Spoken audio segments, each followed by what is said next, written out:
Dog Coaching and Pet Care, and I'm here with Peaches and Prince, the two dogs that just arrived about an hour ago for our 4-week board and train hybrid program.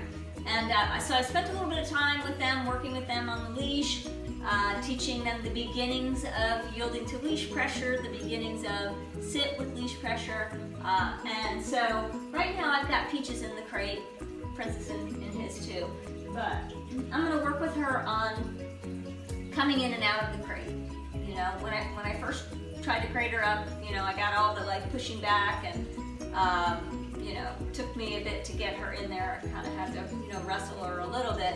So I want to teach her to just kind of go in when I give her the command to do so. And also, as you guys know, not to come out until we've invited her to come out, even if the door is fully open, right?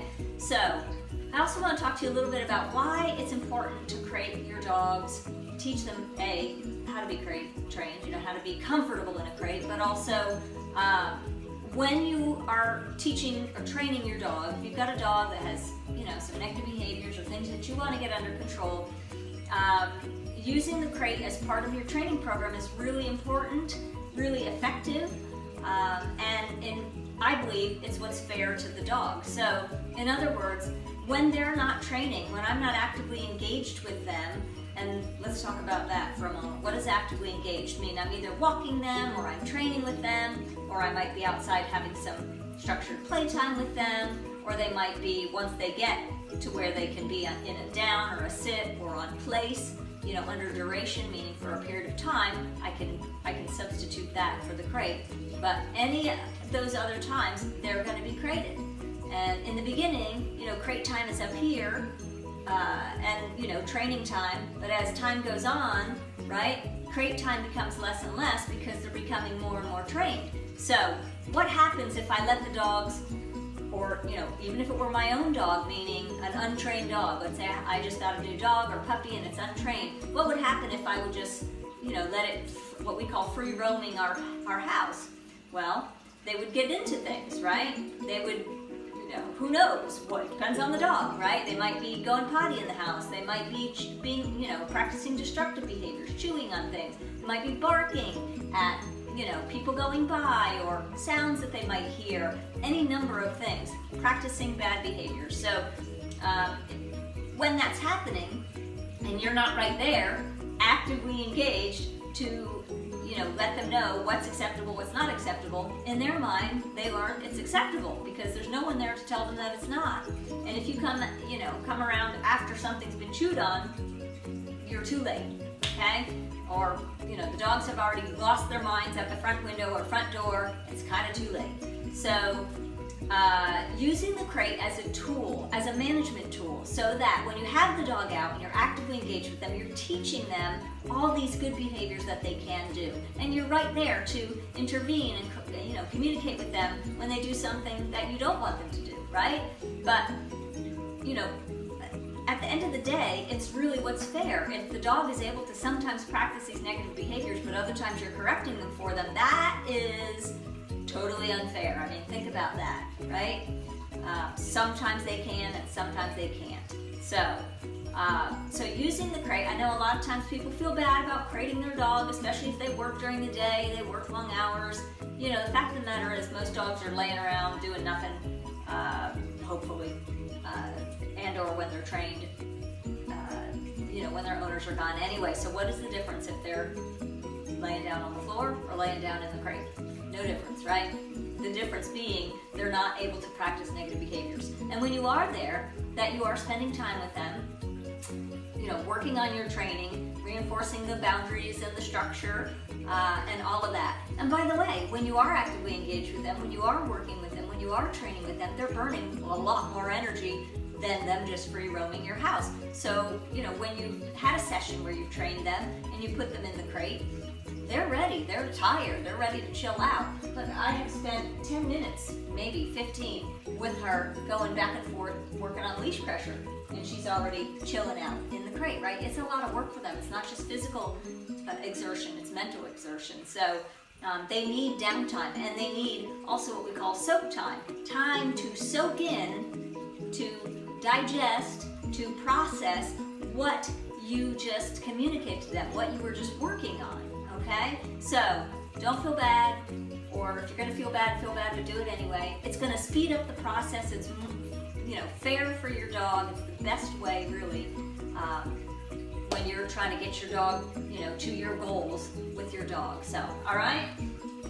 If you have questions about that, of course, you know, you can comment, or if you have comments, you can comment in the comment section. Love to hear from you guys. So, again, you guys know the drill that I'm going to show you. Every dog is different, right? Literally, I have had her in the crate once before this. That first time took quite a bit to get her in there.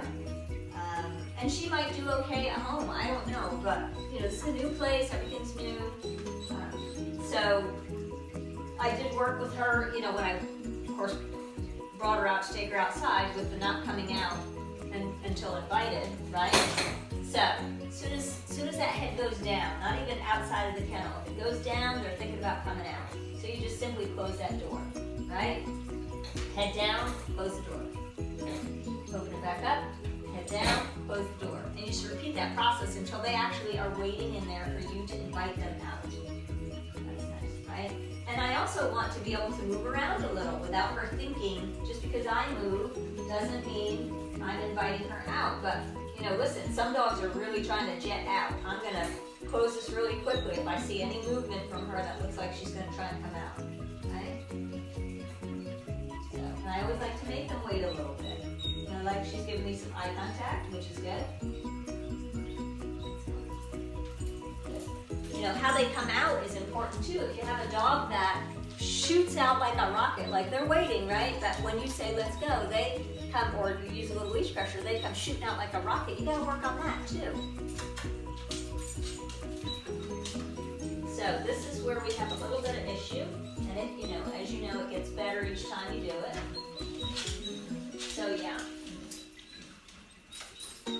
So at first I'm not really using any words. I'm just using, you know, leash pressure. And I'm going to do in and outs, in and outs, in and outs. I'm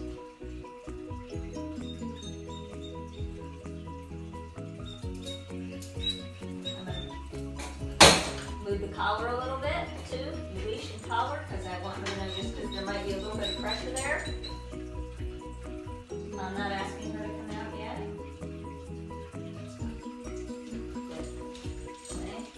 I'm just going to turn right back around and have her go right back in. The going in part should get easier as we go.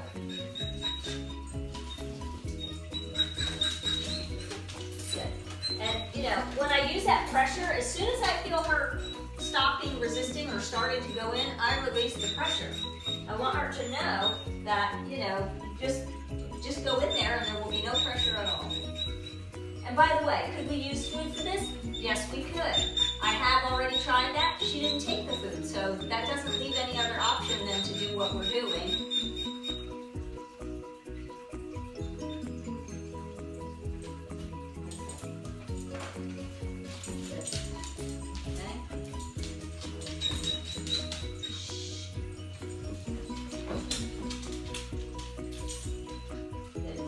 Okay, so that didn't take as much pressure there.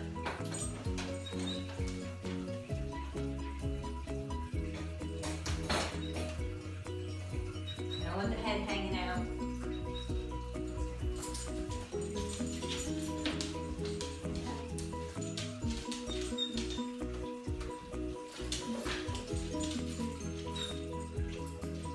Getting better. So this is what you do. You just back and forth, but listen. Relative to some dogs, this is, you know, pretty easy. I mean, I am having to use a bit of pressure to get her to go in, but it's gonna, I'm sure she's gonna pick up on it really quickly based on what I'm feeling. And, but you know, some dogs you really have a hard time with. The key is just persistence, just in and out and in and out and in and out and in and out. Even if you have to have someone help you to get them in those first few times, it's okay. Don't worry about it. Don't freak out. Okay? I've seen dogs that you would think you will never get them to come in and out. and you know, with tons of repetition, they're coming and going like nothing, okay? So you just gotta hang in there, be patient, be persistent. You notice I'm not talking to her, I'm not negotiating, I'm not saying, come on, let's go, get in, come on. None of that. Totally quiet. I wouldn't be saying anything if I weren't, you know, talking to you guys, so.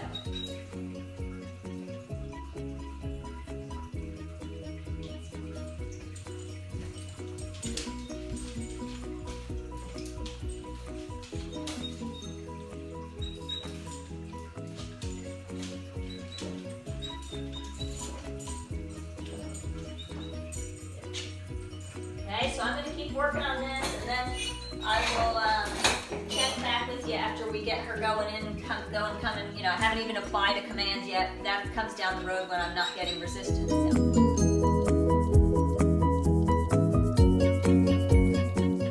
Okay, so just a quick update here. We're moving right along with Peaches.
Much better going and coming out, right? Start to apply the command, which is kennel in this case.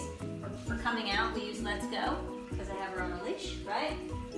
So just a few minutes of in and out and in and out and in and out, and it gets dramatically better.